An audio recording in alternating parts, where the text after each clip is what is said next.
Assalamualaikum, this is Mazhar Ali and wish you all a very warm welcome to this beautiful session of Mazhar Ali lectures.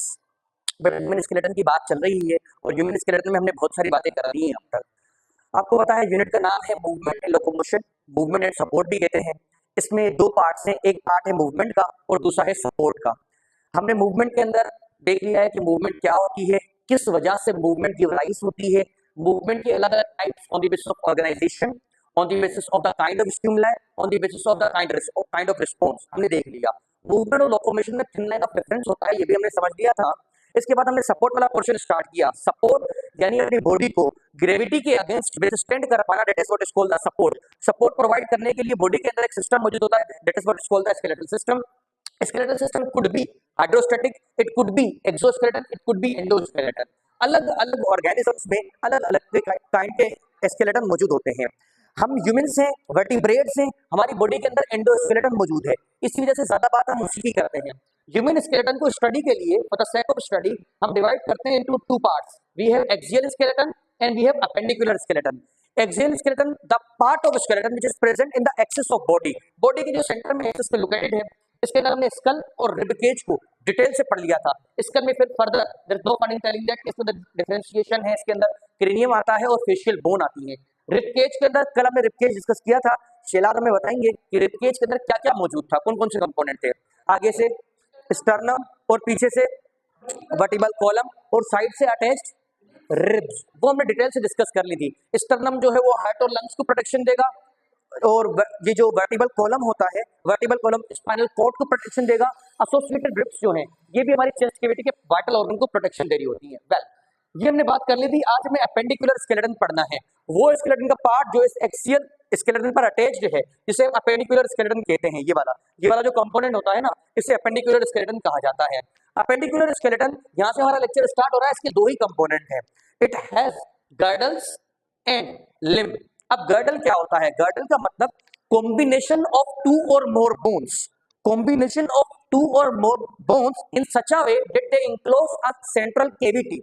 इस तरीके से दो या दो से ज्यादा बोन मिल जाए आपस में कि उनमें एक कैविटी इंक्लोज हो जाए जहां पर दूसरी बोन्स फंस पाए, उन्हें हम गर्डल कहते हैं।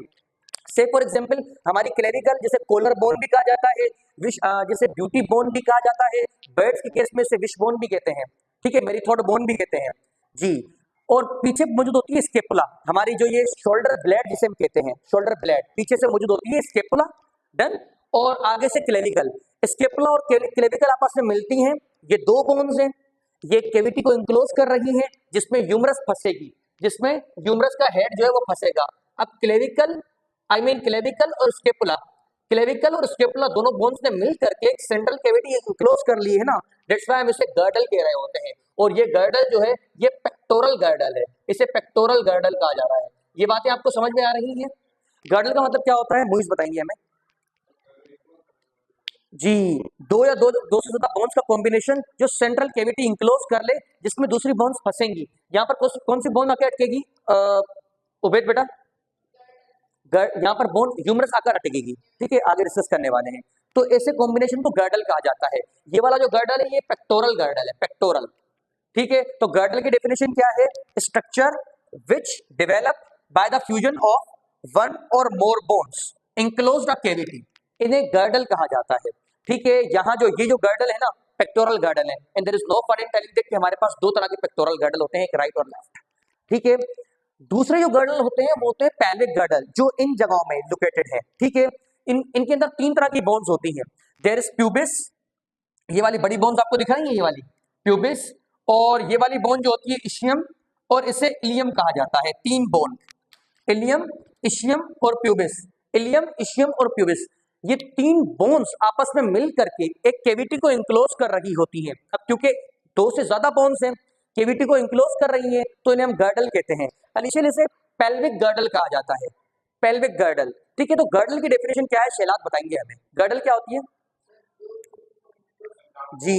दो या दो से ज्यादा बोन आपस में मिल करके कैविटी इंक्लोज कर ले, उन्हें हम गर्डल कहते हैं। हमारी बॉडी में दो तरह के गर्डल्स होते हैं, एक ये पेक्टोरल गर्डल, ठीक है, और दूसरी पेल्विक गर्डल।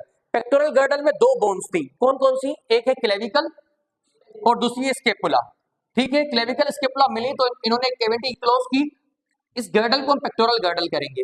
और दूसरी होती है पेल्विक गर्डल, जो कि प्यूबिस, इशियम और इलियम के कॉम्बिनेशन से बनती है। इन्हें पेल्विक गर्डल कहा जाता है। Pelvic girdle, pelvic girdle hip region में मौजूद है ये। यहां तक बातें आपको समझ में आ रही है? सो गर्डल दो तरह की होती है, there is pectoral girdle, there is pelvic girdle. जो मैंने कहा वो यहाँ पर लिखा हुआ है। Pectoral girdle formed by fusion of clavicle and scapula. ठीक है, क्लेविकल को हम क्या कहते हैं अली? दूसरा नाम क्या है क्लेविकल का? क्लेविकल का दूसरा नाम क्या है? कोलर बोन कहते हैं, ब्यूटी बोन कहते हैं। ठीक है, दूसरी होती है स्केपुला। स्केपुला कहाँ मौजूद है?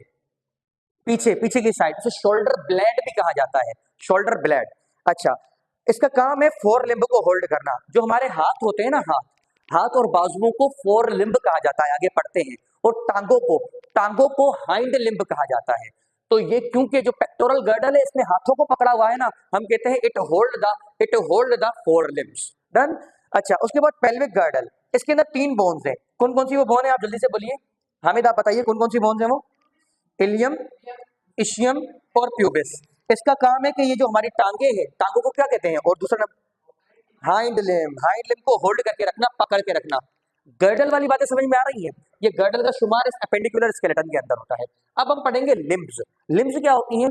लिम्ब्स हमारी बॉडी की लॉन्ग प्रोसेसेस होती हैं, जो कि हमें डिफरेंट फंक्शन प्रोवाइड कर रही हैं। बॉडी के लॉन्ग प्रोसेसेस जो हमें डिफरेंट फंक्शन परफॉर्म कर रहे हो। हाथों से पता है आपको, चीजों को हम होल्ड करते हैं, ग्रिप बनाते हैं, चीजें उठाते हैं, अपना काम करते हैं। और जो हमारी टांगे ये हमें वॉकिंग में, रनिंग में हेल्प करती हैं। आ रही है बात समझ में? तो लिम्ब्स की डेफिनेशन क्या है? They are long processes of the body attached at the girdle having different bone. यानी बॉडी के लॉन्ग प्रोसेसेस जो कि गर्डल पर अटैच्ड हो और डिफरेंट प्रोसेसेस परफॉर्म कर रहे हो, उन्हें लिम्ब्स कहा जाता है। हमारी बॉडी में 2 तरह की लिम्ब्स होती हैं। कौन कौन सी? Hand limb and fore limb. हाथों को क्या कहेंगे हम? और टांगों को क्या कहेंगे? इतनी बातें समझ में आ रही हैं? गर्डल, अब तक हमने क्या पढ़ा है? मैंने आपको बताया कि हमारे स्केलेटन के 2 पार्ट होते हैं। There is axial skeleton which we have discussed and we have appendicular skeleton. Appendicular skeleton comprises of two types, girdle and limb. Girdle 2 तरह के होते हैं, pectoral girdle, pelvic girdle. Pectoral जो शोल्डर रीजन में मौजूद है, पेल्विक जो hip region में मौजूद है। पेक्टोरल के अंदर 2 बोन्स, पेल्विक के अंदर 3 बोन्स, हमने डिस्कस कर ली। उसके बाद लिम्ब्स की डेफिनेशन बताइए। कोई बात, कोई सवाल जो आपको ना समझ में आई हो? अब पहले हम इस वाले लिम्ब को समझते हैं। पता है इस लिम्ब को क्या कहते हैं हम? Four limb. पहले फोर लिम्ब के अंदर समझते हैं कौन कौन सी बोन है। अब आपको दोनों कान यहाँ से खुले रखने हैं, रिसेप्टिव माइंड रखना है। ये वाली जो बोन आपको दिख रही है ना, ये वाली बोन जो यहाँ से लेकर के यहाँ तक होती है, ये वाली बोन इसे ह्यूमरस कहते हैं, ह्यूमरस। ठीक है, यहाँ पे लिखा हुआ है आपके लिए। ठीक है, ह्यूमरस के बाद ये वाली जो यहाँ पर ना, इस रीजन में 2 बोन्स होती हैं, 2 बोन्स होती हैं। एक होती है रेडियस और दूसरी होती है अल्ना। एक होती है रेडियस, दूसरी होती है अल्ना। बाहर की तरफ रेडियस, ये अंदर की तरफ अल्ना। ठीक है, यहाँ पर ह्यूमरस, यहाँ पर 2 बोन्स। ये वाली बोन जो है रेडियस बाहर की तरफ, अंदर वाली अल्ना। ठीक है। अच्छा, उसके बाद नीचे आएंगे जहां हम वॉच वगैरह बांधते हैं, रिस्ट रीजन में। यहाँ छोटी छोटी 8 बोन्स हैं जिन्हें हम कार्पल कहते हैं, कार्पल। उसके बाद ये पाम वाला एरिया, ठीक है, हथेली वाला, यहाँ 5 बोन मौजूद है जिन्हें हम मेटाकार्पल कहते हैं। ठीक है, उसके बाद ये हमारे जो डिजिट पैड्स होते हैं ना, डिजिट पैड्स, इनके अंदर छोटी छोटी 14 बोन्स मौजूद है जिन्हें फेलेंजिस कहा जाता है। अब आप मुझे बताएंगे सबसे पहले कौन सी बोन थी? ह्यूमरस। उसके बाद 2 बोन्स कौन सी? Radius and ulna. उसके बाद कौन सी 5 बोन? उसके बाद और सबके बाद नीचे जो डिजिट पैड्स के अंदर बोन्स मौजूद है, फेलेंजिस। आ रही है बातें समझ में? आगे मूव कर सकते हैं। ये तो कहानी मैंने आपको फोर लिम्ब की बताई है। अब हाइंड लिम्ब को समझते हैं। हाइंड लिम्ब यानी पैर जो है। Ali, are you getting me बेटा? ठीक है, इसके अंदर भी सेम बोन होती है। इसके अंदर पहली जो बोन आ रही है, ये वाली, इसे फ्यूमर कहते हैं। Femur is the largest and longest bone of the body. हमारी बॉडी की सबसे लार्जेस्ट और लॉन्गेस्ट जो बोन है ना, वो फ्यूमर ही है। सबसे ज्यादा वेट इसी के ऊपर होता है। एक डिजीज होती है, हम पढ़ेंगे आगे, ऑस्टियोपोरोसिस। उस बोन के अंदर, फीमेल्स के अंदर, इस कंडीशन में फीमेल्स के अंदर ये बोन जो है वो वीक हो जाती है, इसके अंदर खड्डे बन जाते हैं, पोर बन जाते हैं, ऑस्टियोपोरोसिस कहते हैं। इस डिजीज को गेट करने के चांसेस बढ़ती उम्र के साथ बढ़ते रहते हैं, क्योंकि बढ़ती उम्र के साथ फीमेल एक ऐसे स्टेज में आ जाती है जिसे मेनोपॉज कहते हैं, जब उसका ईस्ट्रोजन लेवल हो जाता है डिस्टर्ब। ईस्ट्रोजन एक ऐसा हार्मोन है जो कि कैल्शियम वगैरह का लेवल, कोलेस्ट्रॉल का लेवल करता है मेंटेन। जब कैल्शियम का लेवल मेंटेन नहीं होगा, क्या बोन मजबूत होंगी? नो, जब कोलेस्ट्रॉल बॉडी में ज्यादा होगा, वेट ज्यादा होगा, बोन बोन हेल्दी रह पाएंगी, वीक हो जाएंगी, लायबल हो जाएंगे टू ब्रेक, यानी आसानी से ब्रेक होने लग जाएंगी वो बोन्स जी, वजन बर्दाश्त नहीं कर पाएंगे वो। ठीक है, तो वो कंडीशन होती है जब फ्यूमर वीक हो जाती है। तो सबसे पहले जो थाई रीजन में हमारी बोन्स है वो फीमर है। इसी तरीके से जैसे हमारे पास यहाँ दो बोन्स थी ना, रेडियस और अल्ना, इसी तरीके से घुटने के नीचे दो बोन्स होती हैं जिन्हें हम टिबिया और फिबुला कह रहे होते हैं।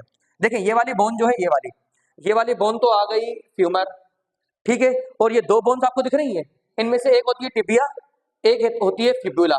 इसको टिबिया इस वजह से कहते हैं क्योंकि पास्ट में इस टिबिया बोन को यूज करके बैट्स की जो टिबिया बोन थी उनको यूज करके फिल्यूट बनाई जाती थी, बांसुरियां बनाई जाती थी, इस वजह से नाम रख दिया टिबिया। अच्छा, उसके बाद जी फिब्यूला, जी हाँ, बाहर की तरफ जो है टिबिया, अंदर की तरफ फिब्यूला, ठीक है। अच्छा, उसके बाद इसके बाद 7 छोटी छोटी बोन्स आती हैं, 7 छोटी छोटी बोन्स आती हैं जिन्हें हम टार्सल कहते हैं। टार्सल के बाद जो हमारा हमारा सोल वाला रीजन है जहां हम चप्पल पहनते हैं, वहां 5 बोन होती हैं जिन्हें मेटाटार्सल कहा जाता है। और उसके बाद जो पाँव की उंगलियां हैं उसके अंदर 14 बोन्स होती है, फेलेंजिस कहा जाता है। आ रही है बातें समझ में? ठीक है, एक रिकैप ले लेते हैं जल्दी से हम। हमारी बॉडी में अपेंडिकुलर स्केलेटन के अंदर 2 कंपोनेंट है, एक तो गर्डल्स होती है, दूसरी लिम्स होती हैं। गर्डल के अंदर कौन सी 2 बोन्स है? पेल्विक, और लिम्स के अंदर हाइंड लिम्ब और फोर लिम्ब, ठीक है। अच्छा, तो गर्डल 2 तरीके के होते हैं हमारे पास, एक पेक्टोरल, दूसरे पेल्विक। पेक्टोरल शोल्डर रीजन में, पेल्विक जो है हिप रीजन में। पेक्टोरल में 2 बोन्स थी, पेल्विक में 3 बोन्स थी, ठीक है। इनका काम होता है लिम्स को पकड़ रखना। ये वाली लिम्स कौन सी है? 4, और नीचे वाली लिम्स हाइंड। ये वाली बोन कौन सी है? ह्यूमरस, ये वाली अल्ना। इसके बाद यहाँ कौन सी बोन? कार्पल, और ये इसके अंदर फैलेंजिस। नीचे को एड्रेस करते हैं, ये वाली बोन पहले, उसके नीचे 2 बोन्स, उसके नीचे, उसके बाद, और 14 क्या होती है? Phalanges, as simple as that. तो आज के लिए हमारे पास इतना ही था, अब आपसे नेक्स्ट लेक्चर में मुलाकात होगी। Till then